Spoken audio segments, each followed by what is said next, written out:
Good afternoon, everyone. I am Roland Dave Valdez, a Bachelor of Science Education student, and we are here at Salngan Livelihood Multi-Purpose Cooperative, where Hablon is made, only here at Oton, Iloilo City.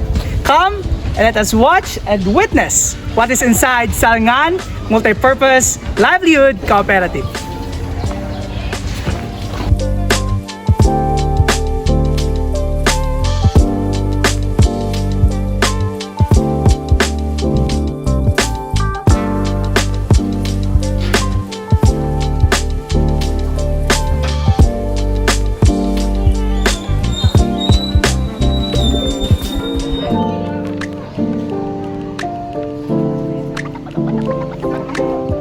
Good afternoon, everyone, and we're here today at Salngan Multi-Purpose Livelihood Center, and we are here today with Mrs. Valerie Lozada, the president of Salngan Multi-Purpose Livelihood Center. So we're gonna ask her a few questions on about the history ng weaving industry here and when did it started talaga here in Salngan Multi-Purpose Livelihood Center. So, Ma'am Valerie, to ask a question about when, kailan, or saan nag-start ang Salngan Weaving Multi-Purpose Center? Ang mayong hapon sa tanan, ako gali si Valerie Joyce Lozada, ang chairman sa Salngan Livelihood Multi-Purpose Cooperative. Ang bali nag-start ang co-op 2003. Daw bali association pa lang, Women's Association. Tapos paligin katuan din ni Mayor Karina Flores kag nagtukod sang bali ang Hablon. Cooperative kay ang mga kababaihan di bali nung nagkabaligya lang wala sila sa una kang naswahon. Kag number 1 gini nga barangay ang isa sang Malnares gid bala ang mga bata. Kay ti syempre bayaan kang binikanan nila hindi pa kakaon. Kaya syempre para makakita nga may kinanglan sila nga income pang support sa pamilya nila. Kaya amo ni nga kuanan gid ni Mayor Karina Flores nga ikadtuan diri ka parang gid tagaan sang gamay lang kantidad nga para kapital bilang tukod sa Hablon bala. Ang tapos may kuan mo ang mga katigulangan diri sa una amuro na obra nila. So it has been a part of the indigenous community na ang Hablon gid ang practice during previous times since sa kaluluhan at kalulahan ng lahat. And about the Hablon naman po, this facility po, how did it all come to pieces po? Sir, bali Like, nakapasok lahat ng facility na to? Bali nag-start na Bali nag-start na 2007, naka-register na sa CDA. Tapos, ang nag-amat-amat na lang nagdamo di sir ang amon nga membro nga ginaengganyo namon sa paghabol kabataan nga hindi na kinanglan mangita sa obra sa malayo bala ma'am. Dako kitang bulig sa estudyante. Kaya ang mga bata namon weaver man mo. So it was passed down from generations to generations. So how much is this thing cost? Like, is this woven? Ang like woven talaga? Tela barong. Yeah. Ang bali ang price 2,000. This is cost 2,000. And product na. those kind of products. Tela overall. Can we show them? Pang gown yung. Can you hold this, Mark? Yung. Can you hold this? Mga designer ang nag-order dito. Wow. So how much would this cost per like? Ang 350 per meter. Per meter, 350 per meter. So this is ordered by designers here in Iloilo. Local designers of Iloilo. They ordered this. Kami kang Banwa, LGU, tapos LGU? ang province. So may Capitol. Mga designers, mga customer namon, mga maestra sa eskwelahan, ga-order man din sila kang mga tela.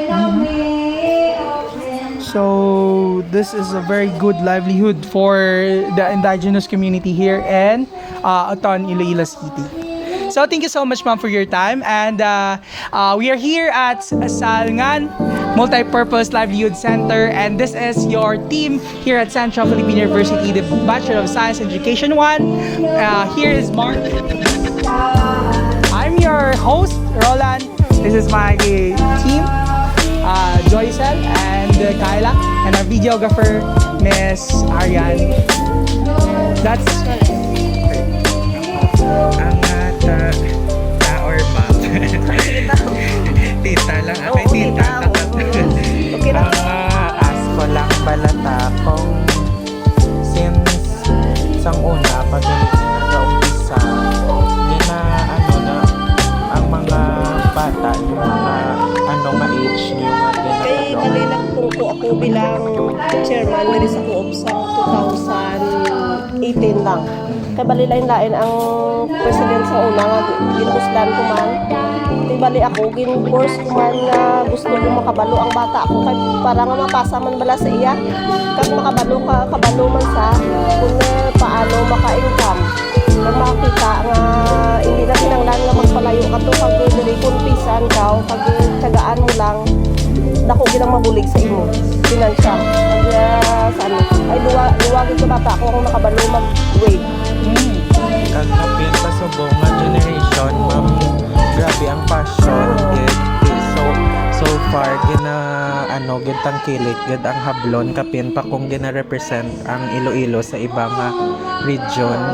And also bala ma'am to wrap things up, I'm also an SK chairman sa among barangay. Ano gid ang impact bala sa mga kabataan bala ma'am through weaving. Dako gid ang mabulig sila kay ang akon ang bata ko ang college bali ano fashion designer. Nagtuon ba lang di sa kang habol-habol nga nagikwan tapos nagikwan sa ulo nga magikwa ka course nga fashion designer. Kaya amo na nga nagikwan dako gid ang mabulig sa imo nga pamilya kun tagaan mo lang ni ini nga obra. Kag hindi na kinanglan mapalayo kag damo gid ang mabuligan nga pumuluyo diri sa barangay namon. And ang for sure ang hablon gid ang total impact sang inyong barangay. Of course, thank you ma'am, tita. Member man namon sa stock room. Thank you so much for having us bisan sa gamay lang nga oras.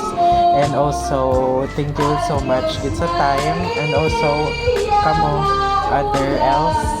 So, after this interview, we're gonna show you more about Salangan Multipurpose Livelihood Center. What are the names of the things that they use for making woven products, and also their materials that they use as threads and etc. So, tune in and watch out. That's all. So, ma'am, mamakot lang kami, ma'am, no? What is this tool used for weaving? Tinan. Tedan. T-E-D-A-N. Tedan. This is Tedan. So what does this do, ma'am? Ang bali, ang ini, ang pag-process, bali una sir, amo gito sir, sa kong, ang pag-set up nga, romance mo na sir. Oh, the thread. Thread. So it's set up yung thread? Match. Ano diri, likis. Likisun ang ini sir. Oh, yeah. Tapos, ang pastorya, mga minting, ang diri linting. Isang sa butang dito, tapos ang diri, sulod. Sulod. Tapos nakasulod ng mapugi. Ang pugian mo da sir, mayang da ang kilo. Tapos pagkatapos diri sa butangan niya.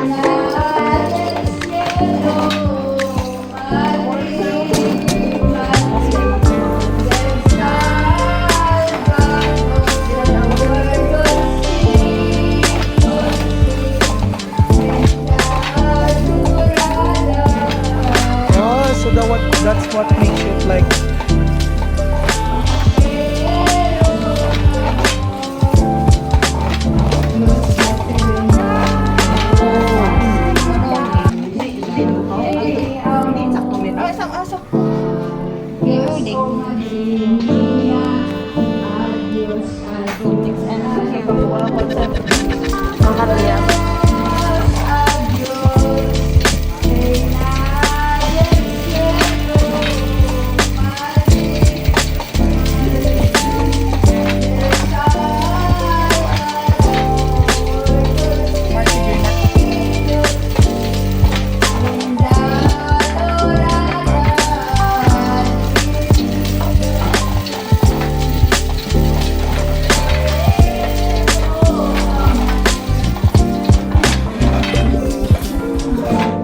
call that, tita? Ang Pangalinyas. Pangalinyas. Tapos ang kung sa sulod na diri ang Pangalinyas mo sa may paso Panyasan tas. Diri yo na amo na di sir, sulod na di sir. Tapos amo na ang paghabol. Ipapasok dyan, tita. Dito. Oh. Amo na ang procedure paghabol. Tapos kung mo try ka mo sir. Lapakan. Gusto mo, Mark? Oo. Gusto mo? Sige sir. Great. So, Christian, Mark, and the rest of the team will try doing Hablon personally. So, we're gonna experience how hard it is and how fun it is to experience our local art here in Iloilo City, especially Oton. Pas, doon tayo sa pas.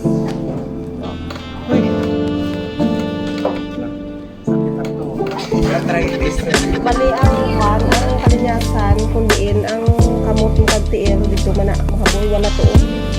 So, lapakan mo to dito sa piyak dito sa right na. Lapaka to do. Lapaka to do. Kuduagit na. Oo, nga magawa. Ihaboy yung pasunod mo sir dito. Oo, pasunod dito. Dito sa piyak. Hindi, ari. Amilog sir. Na, oo. Ihaboy mo Na, sige, Mark. Na. Sige lang, okay lang. Atras. Dapat doon. Isa. Hindi ako napakasabot. Oh. Tapos, Ito nga. mas tulog na. Tapos, ano naman, sa riyak, sa wala naman. Na. Sabagay mo man sa mountain. Sa mountain. Buwi din ang sa kantin. Isa. There you go. Paki to doon, para mga na. Kaboy naman. Kaboy naman. Na. Yun.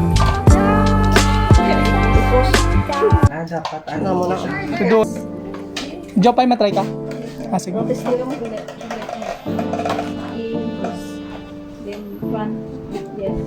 Sige, try na lang ito. Padasin. Yeah. Tunga ang ano ko. Tunga. Na. Balik naman. Buiin.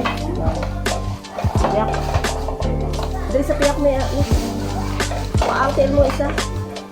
Nan. Napaki ko doon na.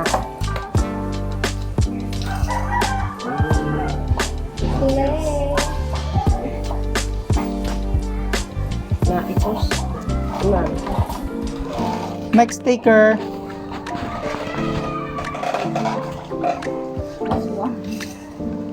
Next din si ano, Pardasig ka? Kayla. Sino? Nan. Para magugot. Paki ko doon isa. Hindi mag-carry sa na. Kita ka, how long it takes para mabuo ni ang...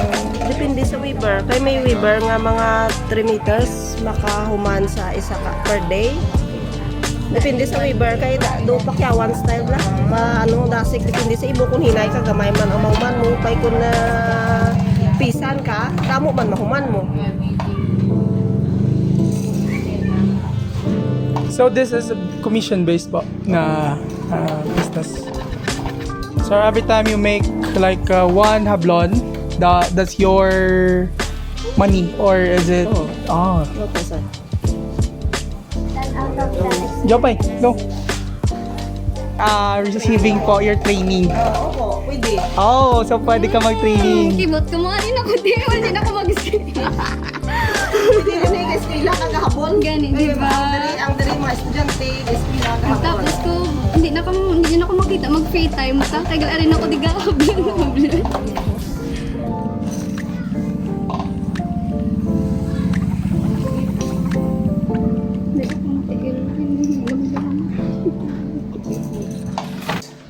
Try si sir. Try na sir. Yes, sir. Okay, hold it. Oops, laki ko. Hindi ko kasha. Okay. So it's right foot first. And then it seems so natural for this. And then oh, natural. Hindi ko na siya makita. Mga free time. Siya nang Kaya last rin na na ganun. isa. Hindi rin na siya for me matambay. Oh, nagubos na. Para naman may bulos naman. If mag-ubos, Pag paano naubos siya po, madugtungan? Paano siya isupo na? Manipas. Papasok ko na dito.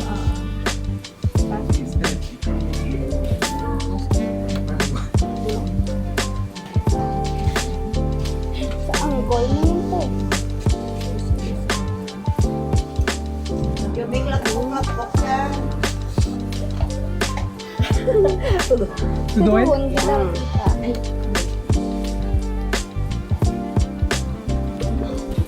Ako naman nakapagpapit. Ay, doon naman talaga yung alas doon. May medicar niya, edit na lang. Para sa ano? Sa tita nga rin. Ginasunod na di ang hilo isa-isa. Wala, wala. Diri, Grabe ba? mag-asawa. Amo ni ang na procedure na. Kinamano-mano. Taga sa isa pa nunod. Mano-mano, diri na anay, ginalikis na. Ang dito halin nga set up. Dito sabong. Tapos diri likis. What if kami magsalabi ng isa, luwaton? Liwaton gina. Kung magsala isa, balik naman sa puno. Ano na diya? Isa-isa. Ang tawag sa mga Hilo. no. So, ginabakal niyo pa? Sa Shanghai. Ang tumas. Isa-isa na diri. Tapos diri isa-isa na. Ang for support lang. Oo. That's it. Oh, Para hindi siya magumon. getting the hang of it. Oops. Hindi ko naikot. Every time there's still malfunctions on the what do you call this, the materials that they're gonna use. So it's gonna be really, really hard every time you try and make this happen. So kudos to everyone that's within this blonde weaving industry, and it's really an experience to have this as a student at first. I was just thinking that it was all manufactured by machineries and stuffs, but Hablon, the handmade fabric is still here in Philippines, and it's still available here in Otan, Iloilo City. Oh, that's Smooth. right.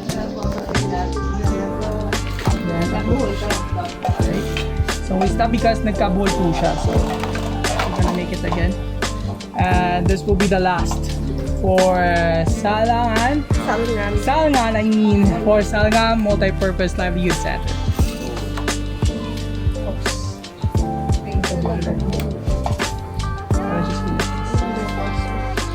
I'll just finish this. Education.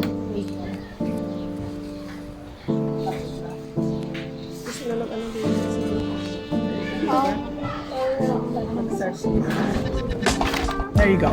Thank you so much. And once again, this is Salangan Livelihood Multi-Purpose Livelihood Center. Thank you so much.